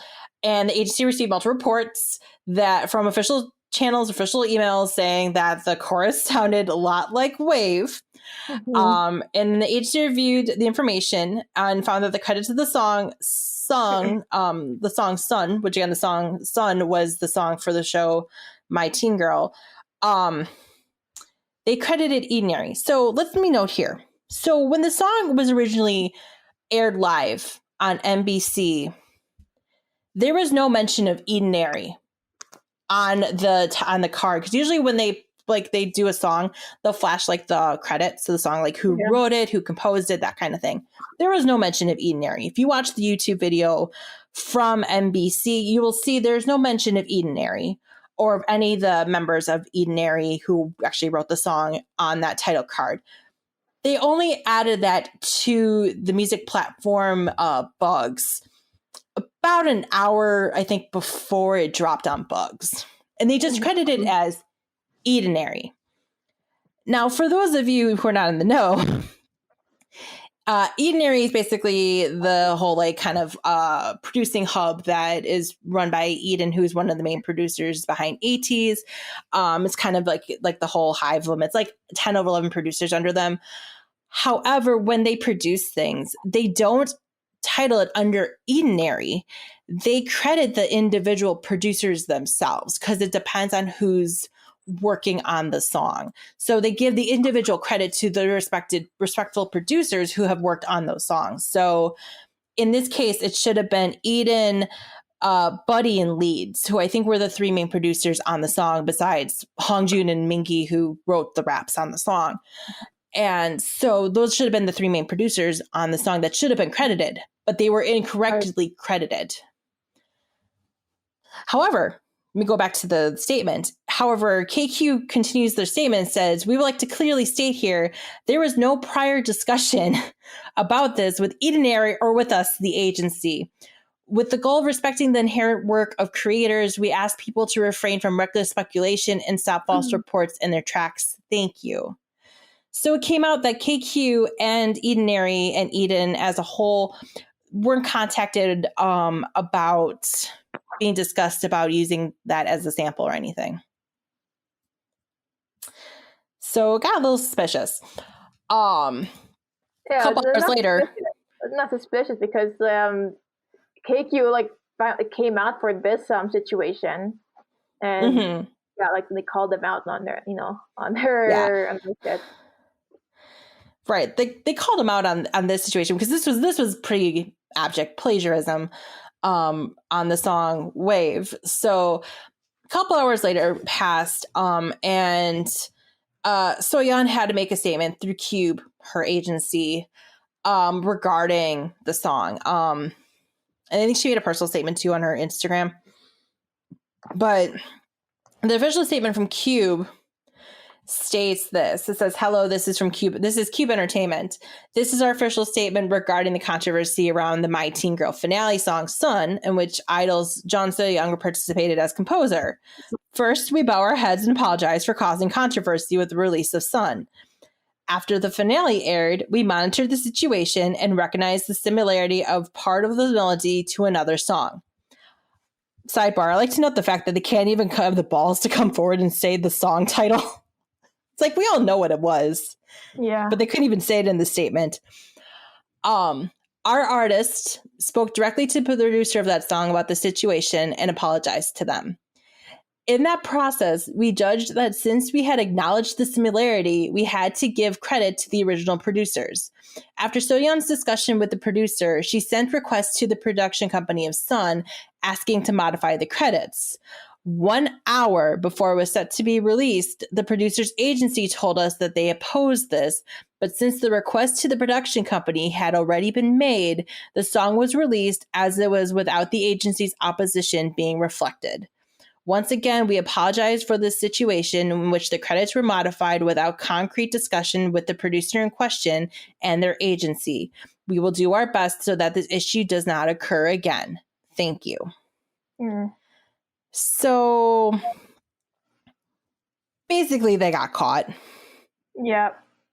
Plagiarizing. Yep. Yeah. The flat out, they got caught. So the case is closed. The case is closed. They were guilty of it, guilty of the crime. So so basically, they basically tried to. What I think basically what happened is like she plagiarized the part, which this is my question is like I don't know how it got missed that this part of Wave. This part of the song was not recognized by so many different channels that it was part of another song, because Wave was such a popular song. Like it was a relatively popular song. Because they said it got a music show win. It's been used so many different times. It's pretty iconic for Ateez. It's pretty for Ateez since like that, that was like one of their first. This was their first win in in their career, and also keep in mind like someone also like pointed this out, is Idol was also like promoting like one of their songs as well, and in line with Ateez promoting Wave. So like how could like Soyeon like not forget like it's like the song, and like when she helped produce the song, it's like wait a minute, it sounds really similar to Ateez. So I wonder if she just like it was just sitting in her head and she thought she like it was just something new because like she obviously like she was around it. I don't know, like it seems just weird like how nobody caught it, because it had to go through so many different channels, and how nobody caught it before it was almost released. And like literally it was an hour beforehand. And then that's when you got, said, no, you can't release the song. We don't give you permission to use that part of the song. You know what I mean? It just seems so wrong in my head. So yeah. I will say this though, it was kind of hilarious. Because one of the unintended side effects from this was that Wave started trending again on Melon. Yeah, at least it's a plus for Ateez, I guess. Like get more recognition that they deserve. Yeah, it started going up in the Melon digital charts again. It was kind of hilarious. So, unintended side effect, a positive side effect, I guess, from it. But yeah, I mean, this obviously was a little bit more of like this. I think you have more concrete evidence, obviously, of plagiarism that they could go after somebody than the whole, obviously, NMIXX thing. So I think that's why KQ put their time and energy towards something like this, especially because, like, I think Eden really holds a lot of these songs, like, personally to his heart, because, like, he's really big about, like, and he's personally said this. He's come out and said, like, I don't like to repeat things. I don't like to reuse stuff. I like to try different things over and over. But he's also really, really big stickler not having his stuff used without express permission, and he did not give them permission, and yet they still try to use the stuff. So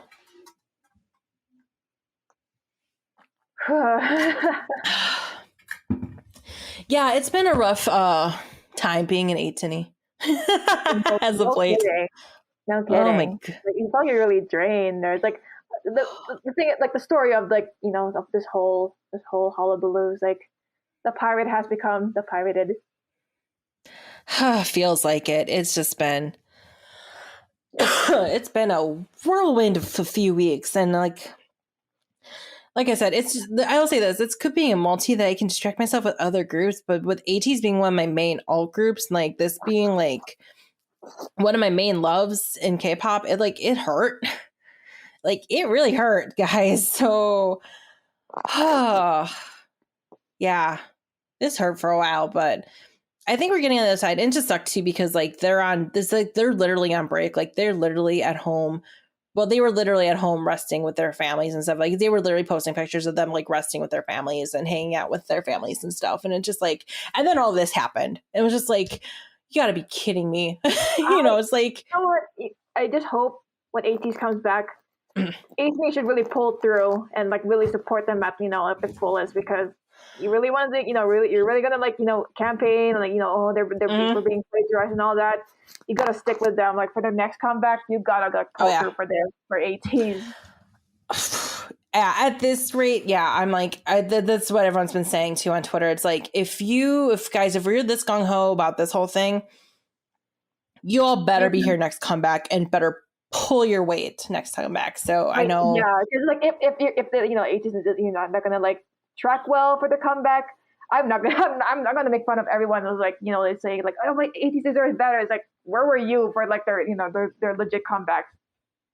Yeah, exactly. Right. So we'll see what happens, but okay, let's get back into reviews. We get 2 more reviews to go for the end of this episode, and I knew we were gonna spend a lot of time this whole NMIXX plagiarism sidebar thing. We spent a good chunk of our time on here. You're welcome. But let's continue on with the reviews. As I said, we got 2 more to go this week, and we have another debut to touch on this week. So let's get on that one. And this one, at least, is better. In my opinion, is better. Well, I think anything is better. I think anything. We could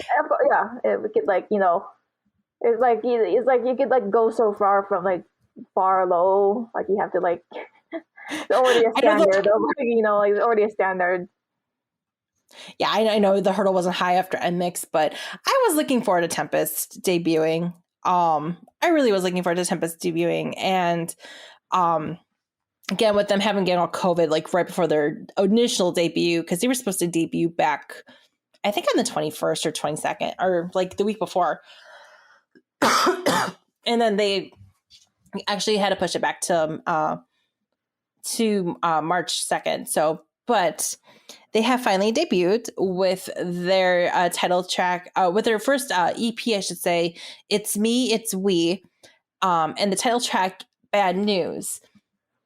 And I will have to say, the first vibes I get from Bad News is like, it kind of gave me some like 17 vibes, like Aju Nice. Oh yeah. Oh, vibes. Okay. I guess some like other 17 vibes, but like I was getting some vibes like Aju Nice, and some other like 17 songs too. Aju Nice is like the majority of where I'm getting vibes from, but it kind of gives me like these like very Gen 3 throwback vibes. It's very like a feel good type of song, which I kind of feel like I was thrown off, not thrown off, but I didn't something it was something unexpected.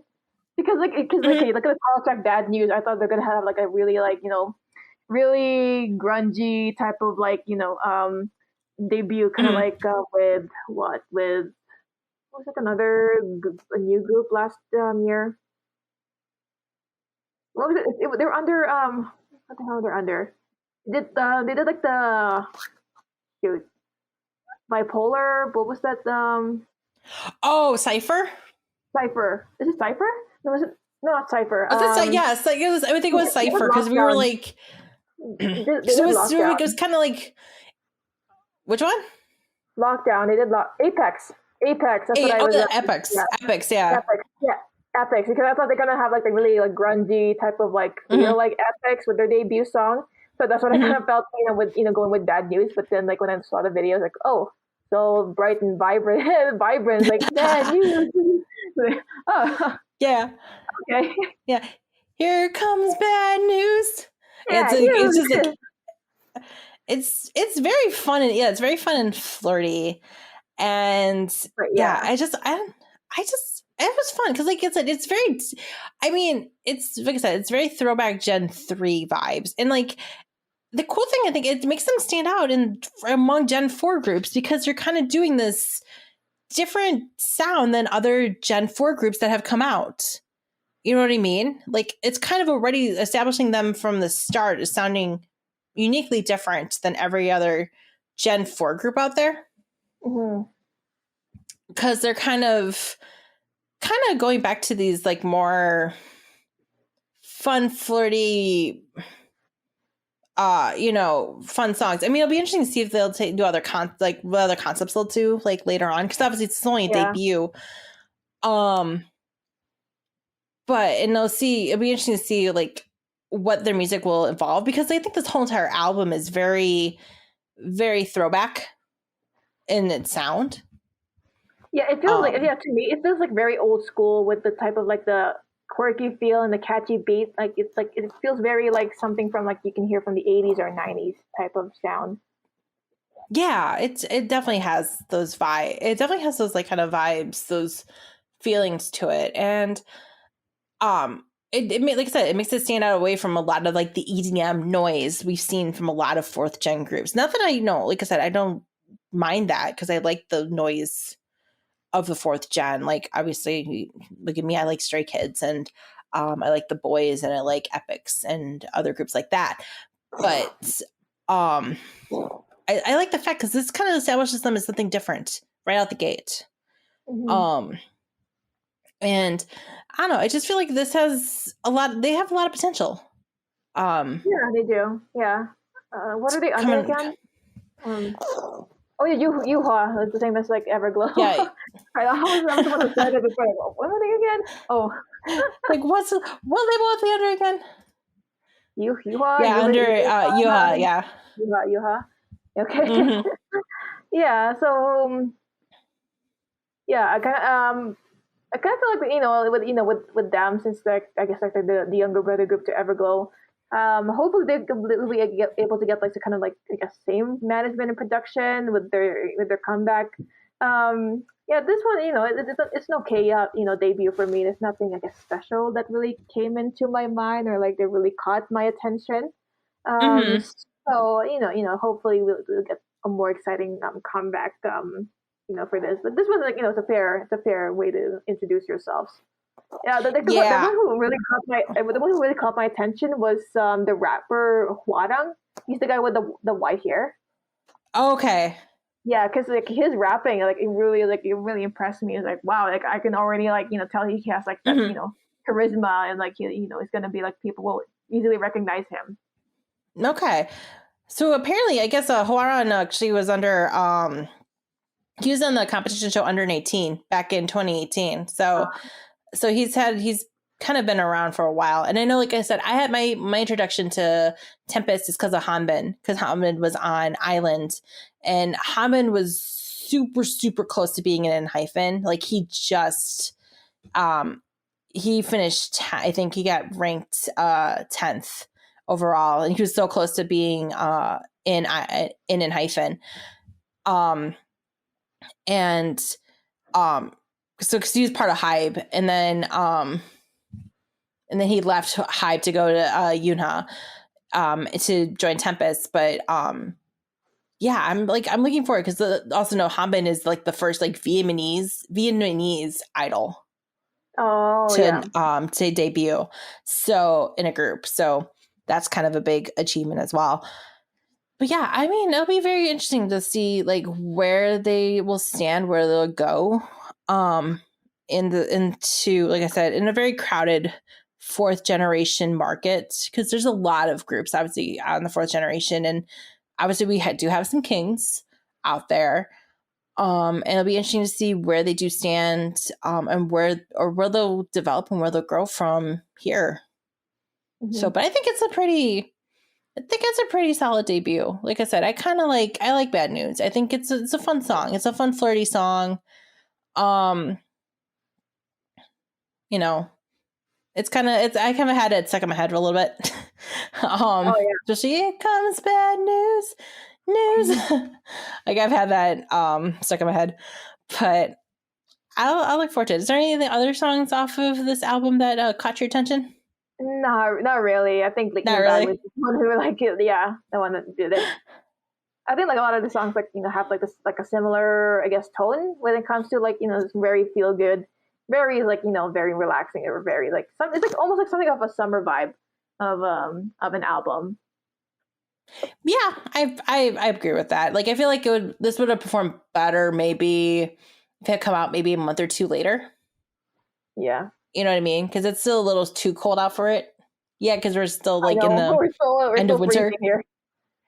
I know it's still cold out. It's still too cold out for this, but these will be fun songs in the summer, maybe. But yeah, I'll be curious to see where they go from here. So I'm gonna keep an eye on Tempest and see what happens with them. So we'll see what happens. But let's, I guess, get into our final review of the week. And this is the soloist Bang Yongguk, who I guess a little history for you all for him.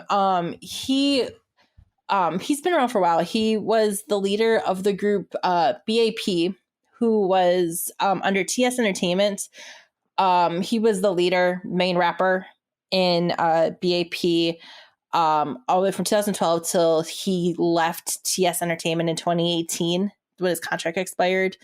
And since then he's and B.A.P disbanded in 2019 after the rest of the group's contracts expired actually at that point. So B.A.P hasn't been around since 2019. But he has kind of been doing some like solo stuff a little bit after that. And then he was enlisted in 2019 and then just got released in the middle of 2021 because he did public service. But when he was released from military, he actually established his own one-man agency called Consent. So he releases his music. So he's really truly an independent artist because he's producing music under his own agency name. So, and yes, this is his first album under this new agency and his first album since post-military. And the album is called 2. And the title track of this one's called Up. Because there's a title track on this one. That's the lead single off of it is Up. But I mean, I've listened to a couple of his like solo ventures like previous. But like if this is the first album of his, like I've actually listened to like front to back. And like this is some like good old like straight up hit like trap hip hop, like I rock hip hop trap. I really dig. Like this is like my kind of vibe. This is something that hip hop needs to have right now, because you can have trap hip hop, but you need to have like a good mix of like really soulful elements, like, you know, put in some rock or put in like something that, you know, really like gravitates you, because like the first track, you know, the intro was GMT. I was already like energized, or it was like so electrifying because thanks to the guitar, the guitar instrumentals, and like having some kind of like a new energy with not just like with hip hop, but also like, you know, bring in like that rock element into it. It adds so much like soul and energy into like, you know, with the music itself. It's a great way to, you know, kick off the albums. Like, all right, I'm already like excited to what's to come, and then I was really sold at the end of it. Yeah, I mean, it grabbed me from the get-go too, when that hard rock guitar kind of picked up. I was like, okay, I'm in 100%. Like this is my jam. Like this is what I love about hip hop. I love this kind of hip hop so much. And then it goes into the next track Up, and like that song is so filthy. It is a filthy song, like literally filthy. Yeah, and it's not like, you know, what, it has like some creativity into it. Like it, you know, it's like trap hip hop, but it adds like so much, like, you know, things, like it's like so artistic. If you see like the music video, it already like you know, compare it with Kendrick Lamar when it comes to like creating some kind of art within your hip hop and having like these like some like those motifs like the ballerina or like something, because they did it with, you know, with Kendrick and his cousin Baby Keem, like have like these like ballerinas too, or like some other like things that you don't like associate with hip hop. So it just makes it so theatrical, or it's like so artistic. Yeah. I was gonna say like it was like Kendrick, or like I was gonna say almost early Kanye. That was because like early Kanye had some like more more artistic music videos like that. It was very, very reminiscent of that, because it's very almost like avant-garde kind of music video, because it's this weird juxtaposition between this like filthy hip hop that with like the lyric translations are like literally filthy. Like not looking respectfully, guys. Let's just put it that way. To the representation with the ballerinas and just some of the other imagery throughout the music video. And it is it really is this really kind of cool art style that I dig. Like and like I said, I like the fact that the song up itself is just like it's just like I love the arrangement of the song too, because there's like it's just like, yeah, all the way through. The rap flow was like so nasty, man. I was like, yes, man. Like, I was like really vibing with it. I know, just between like just the grittiness of his voice, with some of the just the with the lyrics, like because he has this like really like lower register he like raps husky, with, and like almost hoarse. Like you can like compare it with RM Jackson or even I Am. Like listening to his voice and like his how he like styled his music. Like you could like see the potential. Like like RM could do something like this, or even Jackson. I think this is something what I wanted from I Am's solo work last year. I was gonna say this. I was gonna say this kind of was reminding me a little bit of IM's solo mixtape debut from last year, but like better. Like this is more polished, more professional. Yeah. Like the next level of what IM could potentially produce. If he kind of continues that way, which I think he could. I feel like Chung Hoon might be able to do that. Yeah, like when I said like RM Jackson and I Am, like they have that potential to do something like this, man. Like I want to hear something like from theirs too. Yeah, like I kind of want to see RM kind of go back into this, because like I feel like he's kind of gone into this more melodic hip hop as of late, especially with Mono. Mono is very melodic hip hop. And I like to see him kind of go back to stuff like off his first. And this is just a personal opinion of mine from RM. I'd love to see stuff like off his first mixtape, like if he does drop another mixtape soon, because he hasn't dropped a mixtape since 2018. If he does, I'd love to see him kind of go back to like something like a little more old school, like his first mixtape he dropped back like in 2015, but like to kind of see where his lyricism would go from now, because like obviously he's a little bit older, a little bit wiser, but I just, especially with his his deeper huskier voice too. I just be fascinated to see where that goes, but a girl can dream. But yeah, Yongguk just has this really great musicality to this rap, and like I really dig it, because it's this very nice throwback old school rap mixed with rock and some modern trap, and I really dig it. Yeah. So like, yeah, if this is the hip hop I like, and I wish more hip hop was like this. Same here. Like I wanted to recommend it like today. I was probably like spoiling my impression of the album. So like, we have to wait on it or something, or so like I don't know. I was like so busy. I was like busy at work. I was like, do I want to like say something about it, or just maybe like wait later? We might have to throw it up on. We might have to throw it up on our Facebooks, because I feel like more people need to listen to this, because this is a very I think he's very underrated, and like I said, I'm kind of happy I threw this up on our list of stuff to review, because this was, I think, something sorely needed in the K-pop world. Although he doesn't like to qualify himself as a, he's not necessarily like says he's a K-pop artist, but like, he's been in the K-pop world, but he's got this really good ear for hip hop, I think. So I really do dig it. Like I really like this. I really like Up. I really like Screwed Up, because it was just that jazzy kind of. This kind of early 90s to that song too. And then I really liked Off, which is the second to last track on that, because I really like this like the trap beat to that. The simple simple lyrics, but it really goes hard. Yeah, I like this whole EP is so good. It also includes Race on this too, which was the single. The single he dropped at the end of last year, coming back from the military. Yeah, so. Which I also included in in my favorite track, because like this is more like a rock centric track, but with laced in with like his the rap rap flows. So, but it really works well together. Yeah, like I really want to push this out and promote this so well, because I feel like this is some really just good like trap. Because like and I was talking, it was kind of funny. I was showing this to my boyfriend this morning, actually, before, because I actually wanted to show the music video to Up.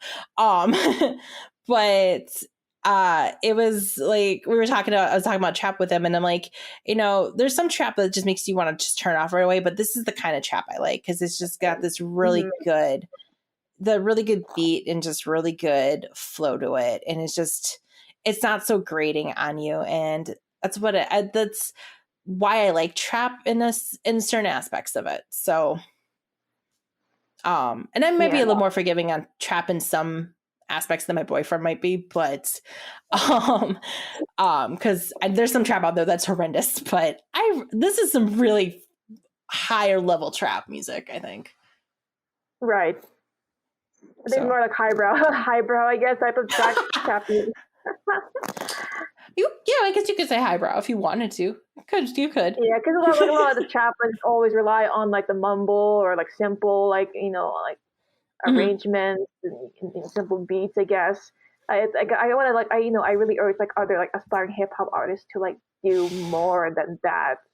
I mean, there's nothing wrong with just like some like trap or some simple beats, but also like try to have like some more like diversity in your discography. Yeah, no, exactly. Like I said, it's a good amalgamation of trap, hip hop, rock, just blended together very well. So, highly recommend y'all check out this album. Seriously, if you're looking for some different kind of hip hop out there, I really recommend I point you in this direction. Yeah. So I think you'd really like it. So. And that's it for this week in reviews and other drama. Because it's not been just a week. It's been like 2 weeks of drama. I feel like I'm dropping my headphones. It's been a time being a K-pop stan, and wow. Yeah, I was so scared because I don't want to like push or delay like our recording for this. So it was like, we need to talk about this. We need to talk about this. Like I don't want to like delay this more even further before like an onslaught of like comebacks is coming our way. It's like we need to get this out. Yeah, because we got to literally had to get the story out, because like I know the whole NMIXX thing's like a little late, but I had to get my 2 cents out, guys. I'm sorry, I had to get my 2 cents out, and Jenny had to get her 2 cents out. So sorry. Great discussions for this next time. We wanted to get our opinions out before it got too crazy. Because seriously, we have a slew of comebacks coming. It's seriously about to get crazy up in here. Because I mean, next week, okay, we were talking off mic before we got on mic. For this week, we have Idol coming back, Brave Girls, the final album from New West, and I think Kihoon solo debut from Monsta X that we're going to be reviewing next week for the show. So, but also knocking on the door, we have a comeback from Queendom. We have a Stray Kids comeback. We have a Gravity comeback. We have another NCT Dream comeback. We have a Red Velvet comeback. We have an Oh My Girl comeback with Purple Kiss. We got a ton of stuff on our periphery here. The Gary Oldman. Just pull out the Gary Oldman gif of like everyone. There would BTS, but everyone. The rumor has it BTS might be dropping an album after their Las Vegas shows, which I got tickets to their Vegas shows. Your girl's going to Vegas. So yes, I'm going to Vegas to see BTS, much to the chagrin of my boyfriend. But sorry to call you the podcast baby. But no, I've made it up to him. Believe me, I've made it up to him. But yeah, I'm going to go see BTS in Vegas on the 8th and 9th. So expect shenanigans from me potentially on the show. Maybe I'll take some video and do some stuff in Vegas. I don't know. There'll be a lot of armies in Vegas, believe me. It'll be crazy. Like I said, I missed out on them in LA. So this is my makeup for me missing them in LA. So I have that. And then I get to save my money to see Stray Kids in July. So, hey, there's that. But yeah, no, there's, it's beginning. The insanity is starting to begin, Jenny. It begins. It begins. That Lord of the Rings quote, so it begins. Right. Well, I think before we ramble on any further, do you have anything you want to plug, Jenny? You can find me on with some popcorn and zero Coke on Facebook at Ginny Leano. So that's GINNYLEANO. Or check out my design page at Ginny Leano Designs, all small caps. And Instagram at Ginny Designs. And all of my personal links will be stuck or will be tagged under my post, under my pages. And back to you, Jenny. And you can find me, Jenny, if you don't find me in Vegas in April. You can find me on Facebook, facebook.com/Jenny Matasek. That's Jenny with an I, MATASEK. You can find me on Twitter and on Instagram when I'm not trying to stay away from fan wars, at Chaos Bulldog. You can also find the show pages for the Noonas podcast over on Instagram and on Twitter as well, also avoiding fan wars, at Noonas_podcast. You can check out the Spotify playlists for past episodes and some if you just look under the bios for those handles. You can also check out the SoundCloud link to our past episodes and to this episode at soundcloud.com/Noonas podcast, all one word. And you can also check out the video form of our show where Jenny posts a lot of wonderful visual aids, which I can tell you there's probably a lot of visual aids during our whole NMIXX and shenanigans. We'll also add links, if you want to check out the comparisons that we're or the references what we're talking about, so you'll understand better. Yeah, especially doing the whole the whole Sun Wave plagiarism scandal. Those will be over on YouTube and on Facebook. Just search for the Noonas podcast over on those platforms. Make sure to like and subscribe and click the notification bell. And leave a comment too. We'd love to see comments. Like to hear what you guys are talking about with us. So I'm not just rambling to the wind about how people are ripping off shit from Ateez. Because that's kind of what I feel like I've been doing as of the last 2 weeks. But at least I have people who kind of do listen about it. I'm not sure. Anyway, this has been an episode. I feel like I always question this has been an episode of the Noonas podcast. But this is this. I mean, like I said, I have vengeance. I had a lot of vengeance to speak. Less vengeance than Batman, that's for dang sure. I don't have as much vengeance as him, but not anymore. I don't think I could ever carry that much vengeance, but because I'm just tired. I'm so tired. I'm so tired. We're drained out of our anger. Yeah, I guess that I can only handle so many fan wars for so long before it gets just stupid over on Twitter, because I'm not fighting with a bunch of 15-year-olds, because no adult has time for that. I don't have time for your Gen Z bullshit. I'm sorry. I love my Gen Z friends, but sometimes they're just what? You know what I mean? It's just what? I don't know where I'm going with this argument anymore. I'm tired. We're going nowhere for that. It's just me usually most of the time. Going nowhere. Before I ramble on any further, I guess I'll just sign off with a resounding fighting. A vengeful fighting.